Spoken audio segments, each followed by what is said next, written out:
नमस्कार, मैं प्रत्युष शर्मा और आप देख रहे हैं CTV7 न्यूज़ की खबरें। शुरू करते हैं राष्ट्रीय खबरों से।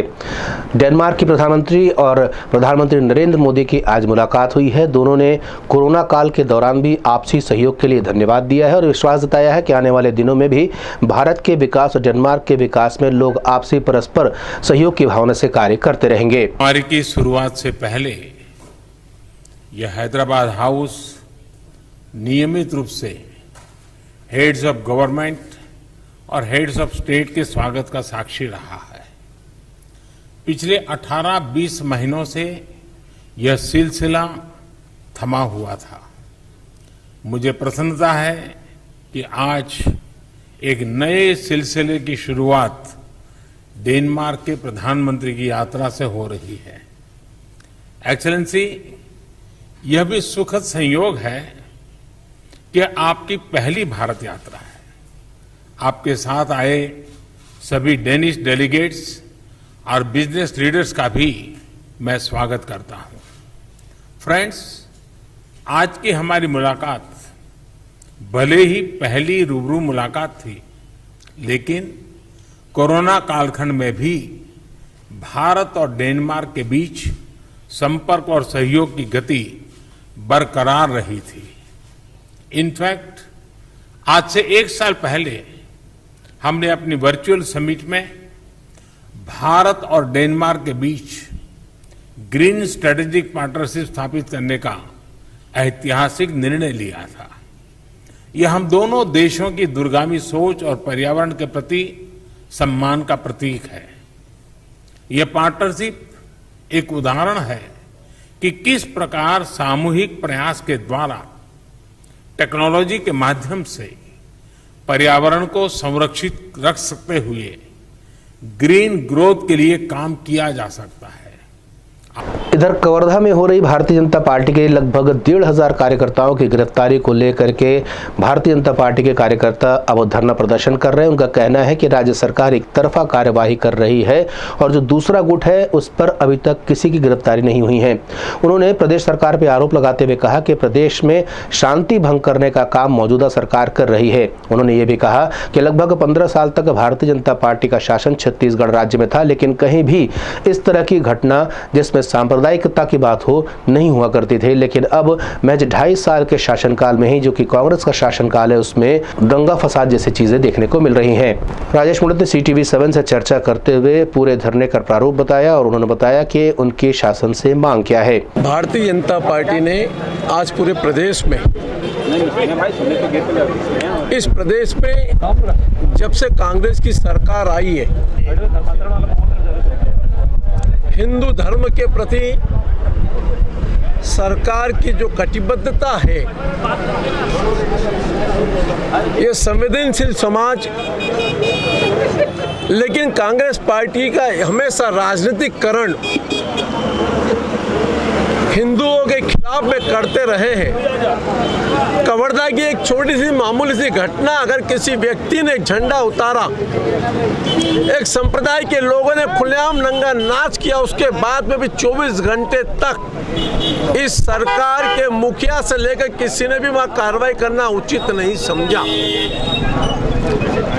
वो धर्म का झंडा पहले से लगा हुआ था, लेकिन एक संप्रदाय विशेष के लोगों ने जाकर के वो झंडा उतारना, पांव से कुचलना, शासन के संरक्षण में तलवार हाके स्टिक लेकर के निकलना, उसके बाद में उस संप्रदाय के लोगों के खिलाफ में कार्रवाई ना करना, हिंदू समाज के लोगों को प्रताड़ित करना, उनको जेल में डालना, उनके खिलाफ में केस बनाना, कहीं ना कहीं जाकर के शासन का रवैया इस समाज के प्रति कहीं से संवेदनशील नहीं है।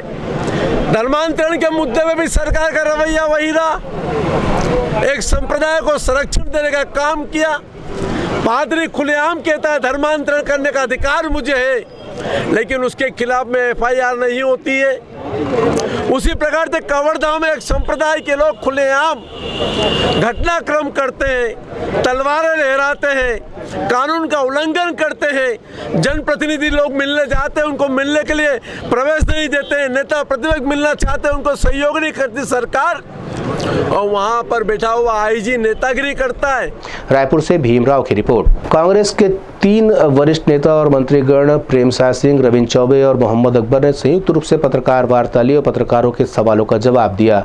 उन्होंने कवर्धा के मुद्दे पर बात करते हुए कहा कि कवर्धा में किसी भी दोषी पर कार्यवाही नहीं हुई है, ऐसा नहीं होगा और उस पर कार्यवाही जरूर होगी, सारे दोषियों को सजा दी जाएगी।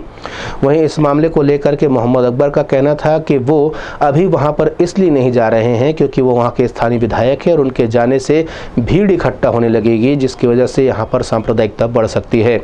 उनका कहना था कि वो शांति स्थापित होने के बाद यहाँ पर पुनः दौरा करेंगे। एक रात पहले वहाँ के स्कूलों में बाहर के लोगों को क्यों ठहराया गया था और ठहराने वाले लोग कौन थे, उनको बुलाए कौन थे?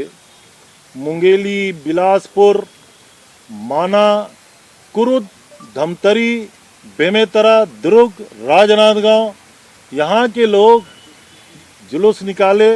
यहाँ के लोग एक रात पहले कवर्धा पहुँचाए गए।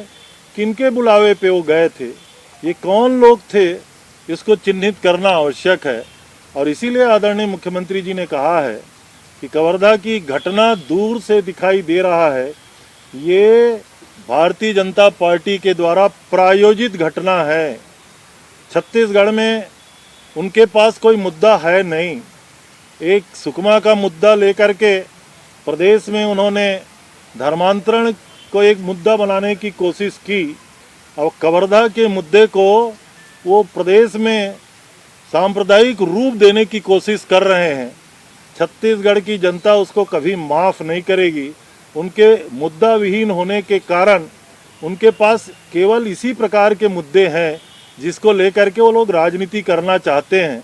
और आदरणीय मुख्यमंत्री जी ने स्पष्ट निर्देश दिए हैं और शासन का स्पष्ट मत है कि जो लोग भी, चाहे वो कहीं के हों, चाहे वो कोई भी हों, दूसरे दिन जुलूस निकालने में, दंगा भड़काने में, सांप्रदायिक रंग देने में, कवर्धा जाकर जिन्होंने भी कार्य किया है, वो सारे वीडियो फुटेज में सामने हैं। आदरणीय मुख्यमंत्री जी ने कहा ये वीडियो फुटेज भी आप सबको उपलब्ध कराया जाएगा और जिनके जिनके चेहरे उस वीडियो फुटेज में दिखाई दे रहे हैं उन सब के खिलाफ सख्त कार्रवाई किया जाएगा। आदरणीय साथियों, आज भी हम अपील करते हैं, कवर्धा की जनता को मैं धन्यवाद देना चाहूँगा। भारतीय जनता पार्टी के द्वारा राजनीतिक और सांप्रदायिक रंग देने की कोशिश के बावजूद भी कवर्धा की शांति प्रिय जनता ने उसको नकार दिया है। अपनी विभिन्न मांगों को लेकर के चिरमिरी से आदिवासियों का एक दल राजधानी रायपुर पहुंचा है। ये पैदल मार्च करते हुए राजधानी रायपुर पहुंचा और मुख्यमंत्री भूपेश बघेल से मुलाकात की।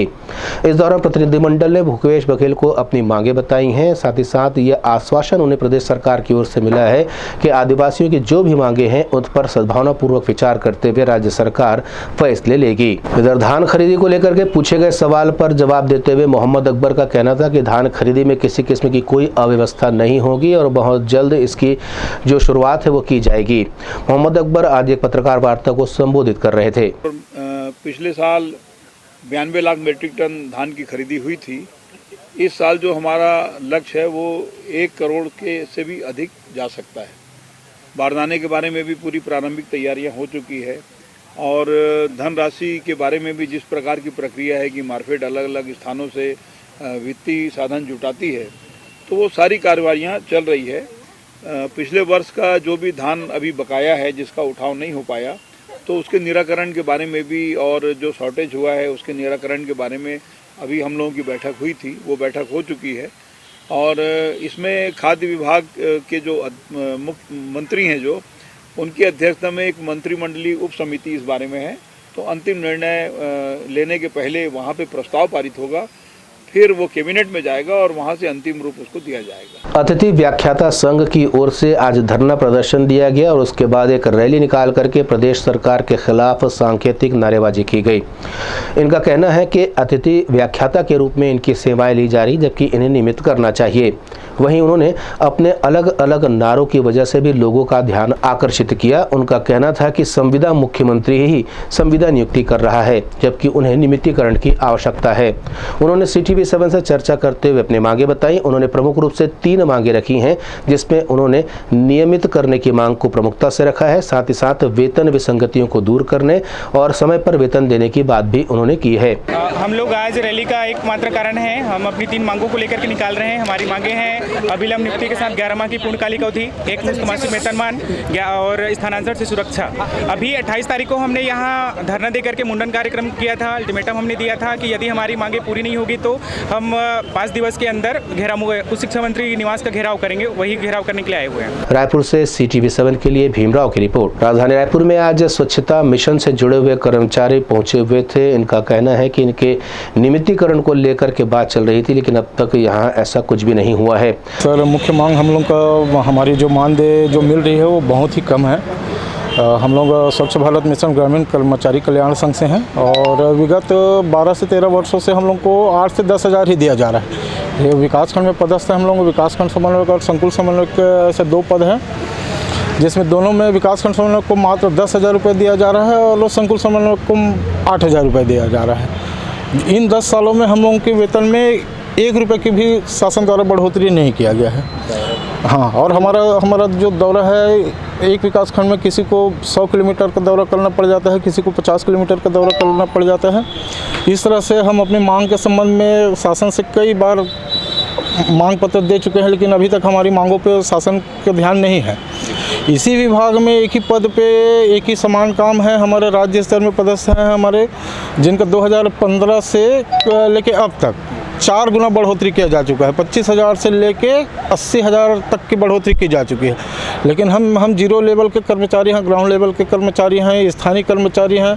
हमारा दौरा भी इतना ज़्यादा है कि हम लोगों की तरफ शासन का ध्यान ही नहीं है, ना ही 1 रुपये की बढ़ोतरी किया जा रहा है। चयनित अभ्यर्थियों की सूची जारी होने के बाद से आक्रोश देखा जा रहा है। सरगुजा संभाग सहित बस्तर संभाग और रायपुर संभाग के भी कई युवा आज यहाँ धरना प्रदर्शन करते हुए नजर आए। उनका कहना है कि जो सूची जारी की गई है वो पूरी तरीके से गलत है और उस पे न्याय नहीं हो रहा है।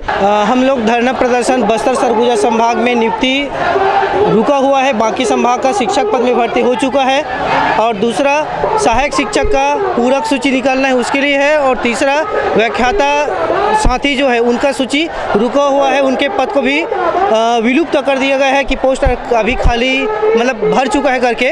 उसी के लिए हम लोग धरना प्रदर्शन में बैठे हुए हैं। और मेन मुद्दा हमारा है सरगुजा और बस्तर संभाग में जो चयनित प्रोविजनल प्रमाण पत्र लेके बैठे अभ्यर्थी, उनकी नियुक्ति के लिए हम लोग धरना प्रदर्शन कर रहे हैं। टोटल 2300 अभ्यर्थी है जिनको प्रोविजनल सर्टिफिकेट दे चुके हैं, लेकिन नियुक्ति नहीं दे रहे हैं। हम लोग लगातार स्थानीय भर्ती के केस लड़े हैं, जिनको प्रोविजनल मिल चुका है उनको नियुक्ति देना चाहिए, इसलिए केस लड़े हैं। वो केस जीतने के बाद भी हमारे आदरणीय शिक्षा सचिव जी कमलप्रीत जी बोलते हैं कि आप लोग जाइए, फिर से कोर्ट लगाइए, फिर से वकील पकड़िए करके।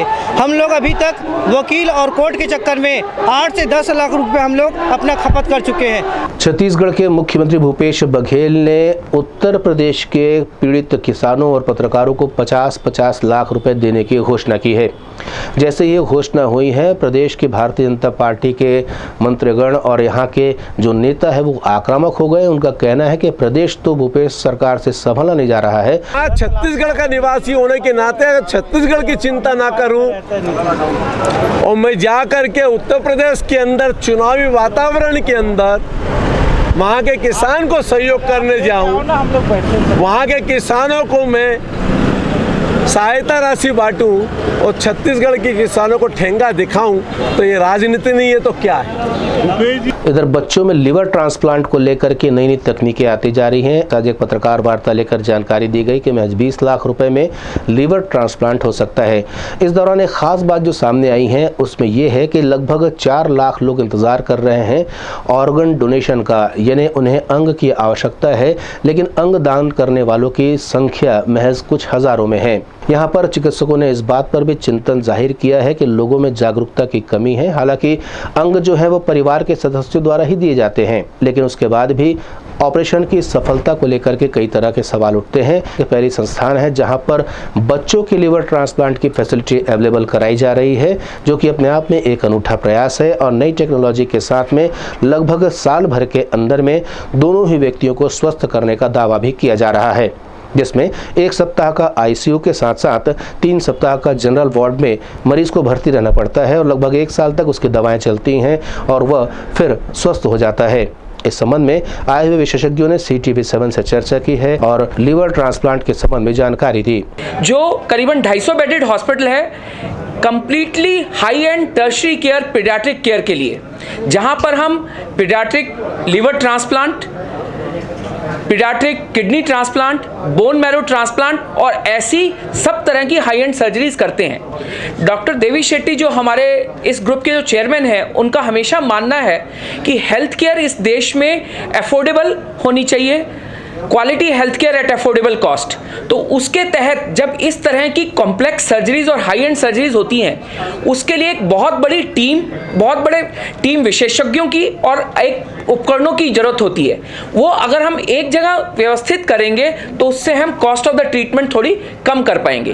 तो ऐसी पीडियाट्रिक केयर के विशेषज्ञ जो ना केवल लिवर ट्रांसप्लांट के लिए बल्कि bone marrow transplant, kidney transplant, heart disease, इन सब के विशेषज्ञ हैं। इन सब का हॉस्पिटल हमारा बॉम्बे में SRCC हॉस्पिटल है, जहां से अभी जब आपने डॉक्टर ललित वर्मा जी को सुना, हम इसके साथ ही साथ छत्तीसगढ़ में जो लिवर ट्रांसप्लांट डिजीज है पीडियाट्रिक की, आप सबने अभी क्वेश्चन पूछा, उन बच्चों को भी इस तरह की सुविधा मिले, ऐसा प्रबंध हम करने जा रहे हैं कि डॉक्टर ललित वर्मा हर माह 1 दिन हमारे हॉस्पिटल NHMMI में OPD करेंगे। CTV7 Raipur bureau. CTV7 की खबरों में फिलहाल इतना ही। नए समाचारों के साथ आपसे फिर होगी मुलाकात। तब तक मुझे यानी प्रत्युष शर्मा को दे अनुमति। नमस्कार।